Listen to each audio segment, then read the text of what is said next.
জন্য তাদেরকে কারিগরি প্রশিক্ষণ, তাদেরকে তৃতীয় ভাষা শিক্ষার মাধ্যমে, তাদেরকে ভোকেশনাল ট্রেনিং এবং ফ্রিল্যান্সিংয়ের মাধ্যমে যে অনলাইনে যে জব ফেয়ার অফার করে আমরা কর্মসংস্থান তৈরি করতে চাই।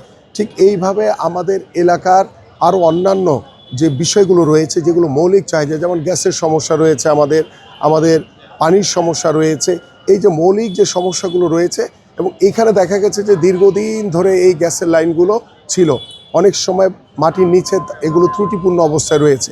সেগুলোকে পুনঃখনন করে কিভাবে আপনার নতুন করে গ্যাসের সংযোগগুলো নিশ্চিত করা যায়, যাতে অনায়াসে আমার এই এলাকার প্রত্যেকটি সাধারণ মানুষ, প্রত্যেকটি ঘরের যারা গৃহিণীরা রয়েছেন, তারা যাতে অবাধে গ্যাস সাপ্লাইটা পায়, সেই বিষয়গুলো নিয়েও কিন্তু আমরা কাজ করছি।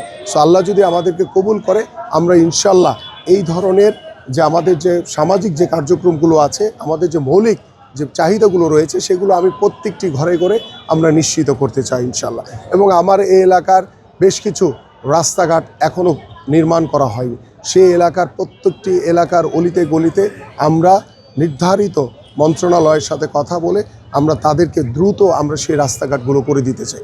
এইভাবে আমরা আমাদের আগামীর পরিকল্পনা করেছি। অনেকেই মনে করতে পারে বিএনপি হয়তো বা প্রতিশ্রুতি দিচ্ছে।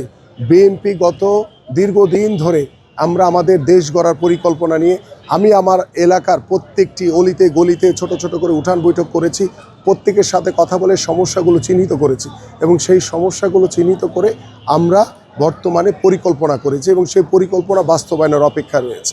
পাশাপাশি আমি একটি বিষয় একটু বলতে চাই।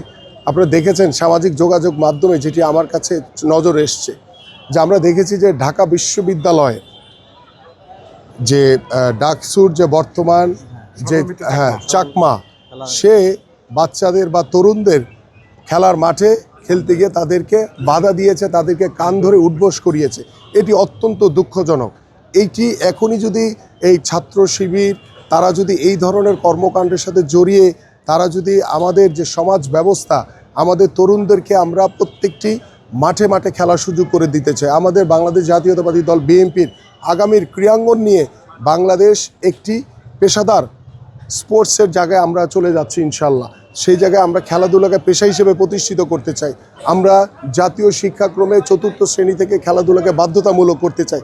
সেই দেশে আমরা যখন প্রত্যেকটি খালি জায়গায় আমাদের সন্তানদের জন্য খেলার উপযোগী মাঠ তৈরি করছি, আমরা আমাদের মুরব্বীদের জন্য হাঁটার ওয়াকওয়ে তৈরি করছি, ঠিক সেই সময় ডাকসুর মতো একটি অত্যন্ত গুরুত্বপূর্ণ জায়গায় যেই আমাদের যে ছাত্র শিবিরে যে ছেলেটি, সে যেই খেলোয়াড়দেরকে বা বাচ্চাদেরকে যেভাবে কান ধরে উঠবোস করিয়েছে, এটি অত্যন্ত দুঃখজনক। আমাদের মনে হয় এই বিষয়গুলো নিয়ে আপনাদের মিডিয়ার মাধ্যমে আমাদের সাধারণ মানুষের আরও অনেক সচেতন হতে হবে, কারণ আমরা খেলাধুলার একটি সুস্থ জাতি গড়ে তোলার জন্য খেলাধুলার কোনো বিকল্প নেই। সেই খেলাধুলার মাধ্যমে কিন্তু আমরা একটি সুস্থ জাতি গড়ে তুলতে পারি, সেই খেলাধুলার মাধ্যমে আমরা মাদকমুক্ত সমাজ করতে পারি। ঠিক সেই খেলাধুলার মাধ্যমে আমি দৃঢ়ভাবে বিশ্বাস করি, আমার দল বিশ্বাস করে যে আমরা আমাদের যে সামাজিক যে বন্ধন, দল মত নির্বিশেষে সকলে একটি ঐক্যবদ্ধ হয়ে আমরা একটি মানবিক বাংলাদেশ গড়তে পারি, একটি সুস্থ জাতি গড়ে তুলতে পারি।